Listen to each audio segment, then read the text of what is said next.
자, 예를 들어서 알레프라는 문자는요, 이집트 상형 문자인 소의 그림에서 온 문자예요.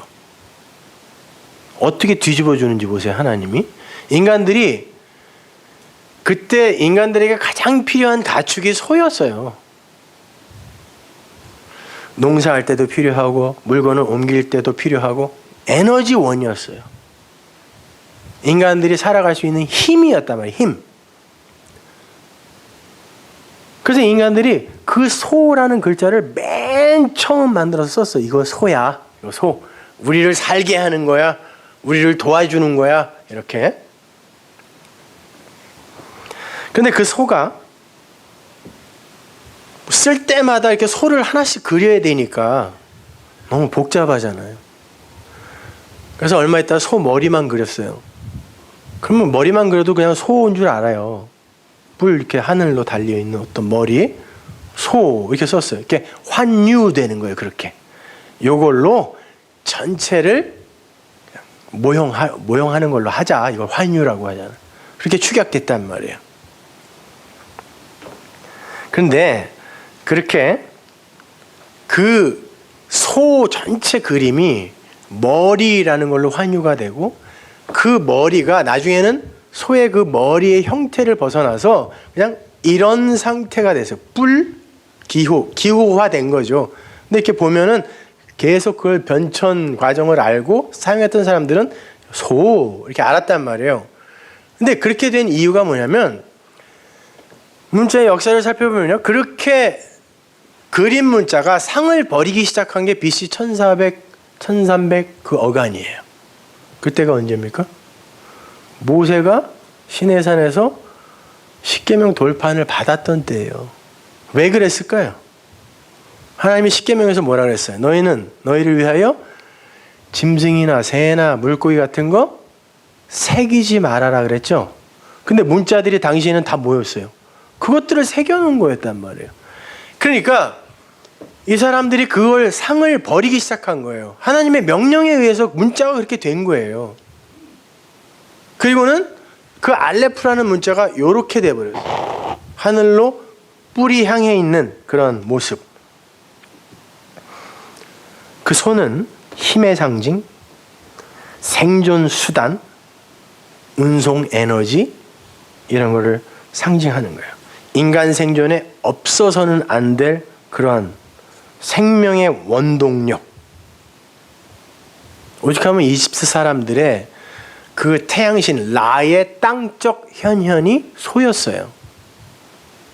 그들에게 소는 그러한 의미였단 말이에요. 우리를 살게 하는 거, 생명의 근원 이런 거. 그래서 멤피스에다가 진짜 살아있는 소를 하나 이렇게 갖다 놓고 튼실한 소. 그리고는 금으로 그 소를 치장을 해서 그 앞에서 제사 지냈어요. 우리에게 풍요를 달라고. 그러니까 애굽에서 나온 이스라엘이 400년 넘게 애굽에서 본 신이 그거였거든요. 그러니까 하나님이 내가 너희를 끌고 나왔는데 너희들 내가 누군지 아니? 그랬더니 그럼요 그랬어요. 우리는 하나님을 섬깁니다. 무슨 소리예요? 그럼 한번 만들어봐 그랬더니 소를 만들었어요. 개역성경 금송아지라고 되어 있지만 히브리 원어로 보면 금소예요. 그것도 살아있는 소. 그 살아있는 소에다가 귀걸이에 금을 뽑아서 그걸로만 치장을 해놓은 거예요. 그리고는 하나님이다 이렇게 불렀어요. 귀걸이로 그걸 만들었다는 건 당시 고대 사람들에게 있어서의 귀걸이, 귀를 뚫는다라는 건 나는 당신 겁니다. 나는 당신께 순종하겠습니다. 나는 당신의 말을 듣겠습니다라는 의미였어요. 그래서 이걸 귀를 뚫는 거예요. 그래서 성경에도 희년이 되어도 나가지 않는 종들은 기둥에다가 언약을 상징하는 거예요. 스타우로스. 언약의 기둥으로 데려가서 그 기둥에 대고 뚫는 거예요. 너는 언약을 들을 수 있는 자가 되었으니 내 거다라고 주인이 갖는 거예요. 근데 어떨 때 그 종이 거기서 주인의 것이 될 수 있어요? 나는 당신이 너무 좋아서요. 나에게 자유를 준다고 하더라도 이 세상 밖으로 안 나갈게요. 이걸 안 종들만 언약의 기둥에 귀를 뚫는 거거든요. 근데 이 귀걸이를 갖고 소를 치장했다는 건 뭐예요? 나는 이 세상 모든 거 그걸 이 소로 듣겠다라는 의미였어요. 그게 모든 보편적 아담들의 신관이에요. 내가 내 걸 내놓아 나에게 유익한 걸 얻어내는 그런 것이 신이지 뭐, 이렇게. 하나님은 그걸 부수시는 거예요. 그런데 재미있는 건요, 당시에 이집트 사람들에게 있어서 그 소의 뿔이라는 건 외부 세계로 향하는 일종의 안테나 같은 거였어요. 그래서 이 안테나로 그 외부 것을 감지하여 내게 필요한 힘을, 능력을 이렇게 흡수하고 얻어내는 거. 그런 의미가 뿔이었거든요. 그래서 그때의 문자는 하늘로 이렇게 뿔이 향해 있어요. 처음의 문자는. 당연하죠. 그들에게도 신학이라는 게 있었거든요.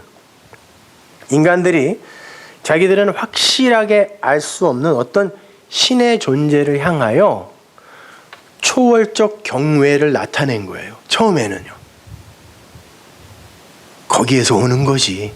우리의 삶의 근원은 거기지. 이렇게. 창조자나 그 신의 무한성 또는 천상의 힘에서 자기의 힘을 길어 올리는 그런 유한자인 인간의 올바른 자인식, 이것이 처음에는 있었어요. 그런데 이것이 변질되기 시작해요. 그 뿔이, 문자의 변천사를 한번 여러분 보세요.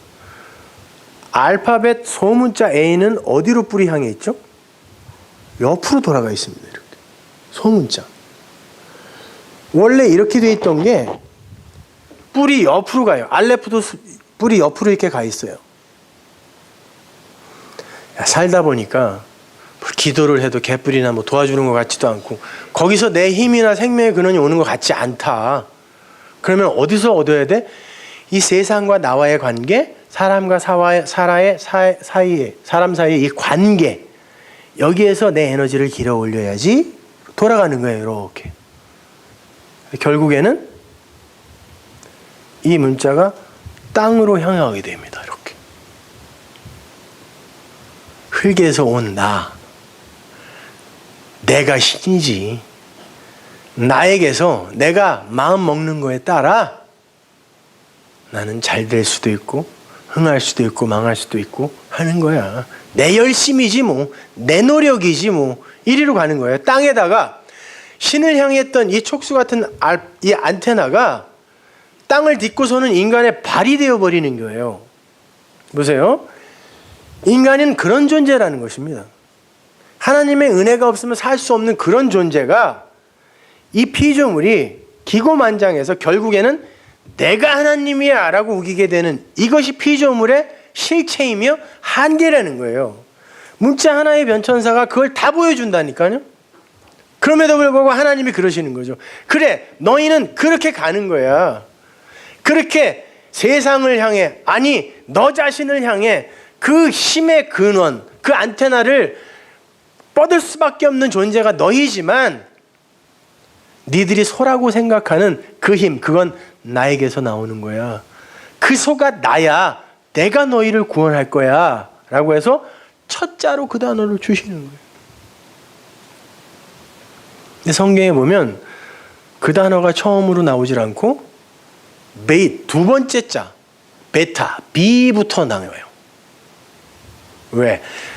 그 없음으로밖에 감지할 수 없는 그 하나님은 문자에 갇힐 수도 없고 어떻게 쓸 수도 없고 표현을 할 수가 없어요. 사실은요.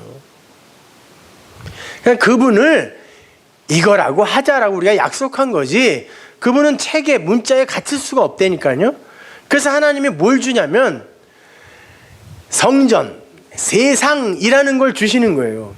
그래서 베이스라는 게 성전, 집, 빌딩 이런 게 다 B로 시작하죠. 그 성전을 내가 너희에게 주고 그것에 나를 담아서 설명을 해줄게. 니들의 수준에 맞게. 그래서 성경이 베레시트, 전치사지만 베부터 시작해요. 그래놓고 창세기 1장 1절이 타우로 끝난다고요. 베부터 시작해서 시작부터 타우 끝이거든요. 이게 시작부터 끝이 이렇게 되는데, 이게 어떻게 되냐면, 완성이 어떻게 되냐면 하나님이 태초에 엘로힘은 복수예요. 근데 창조했다. 바라는 단수입니다. 남성 단수. 그러니까 이 엘로힘이 주어 아닙니다. 창세기 1장 1절의 주어가 그 하나님이 창조했다가 아니라 보이지 않는 어떤 그분이 바라 창조를 했어요. 바라가 의미가 성전으로 시작하시는 하나님, 세상으로 설명하기 시작하시는 하나님이라는 뜻이니까 그게 창조예요. 그렇게 써놓고 창조라고 읽는다고요. 어떤 분이 창조를 했는데 뭘 하기 위해? 당신을 계시하기 위해. 근데 그 문자로도 같이 수 없는 그 하나님은 이 피조세계가 못 알아먹으니까 이들이 알아먹을 수 있는 수준의 그 하나님 엘로힘으로 뭘 창조했냐면 에트 샤마임 에트 에레트 하늘과 땅을 세상을 창조하여 위의 것과 아래 것으로 창조하여 이들에게 설명하기 시작했다가 창세기 1장 1절이란 말입니다. 그렇게 해서 하나님이 우리에게 이제 설명을 하기 시작해요. 당신을 계시하기 시작한단 말입니다.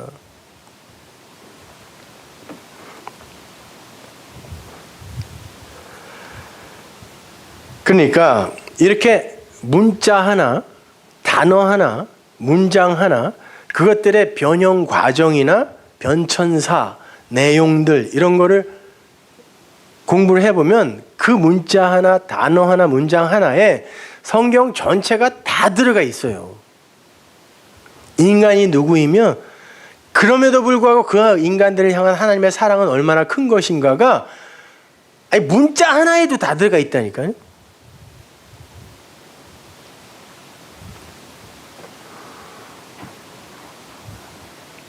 그러니까 문자 그러니까 너무 거창하게 복잡하게 생각하지 마세요. 그 문자라는 건 곧 그게 성경이고 성경은 곧 성전이며 이 세상 전체를 글로 옮겨 놓은 게 성경이에요.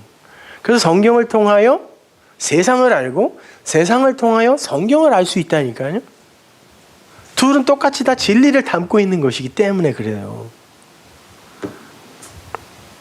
이 세상 천지 만물이 전부 하나님의 능력과 신성을 담고 있다라고 바울이 이야기했잖아요. 앞에서 공부했잖아요, 우리. 1장에서, 로마서 1장에서.